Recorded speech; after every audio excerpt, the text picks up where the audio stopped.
I am the Tofu Golem. Please enjoy the video. In this video, I will explain how to use a frost form kit. First, ensure your cake layers are well chilled, ideally overnight for easier handling. Next, use the provided crumb cutter to trim your cake layers to the correct size and shape. Then, secure the liner base onto your former base using a small amount of buttercream or ganache to prevent any shifting. Now, let's assemble the form.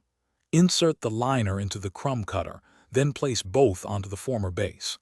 Pipe a generous amount of buttercream or ganache onto the base to adhere your first cake layer.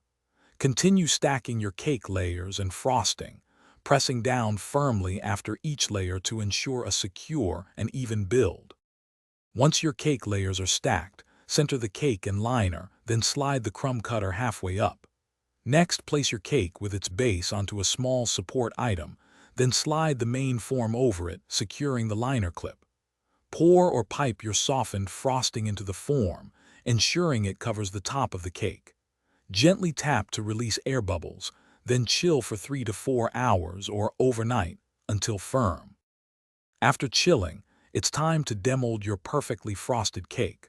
Place the cake on a stand, then pull down the outer form to release it. Carefully unclip the liner and gently peel it away to reveal your smooth cake. Use the frost finisher to smooth any seam created by the liner.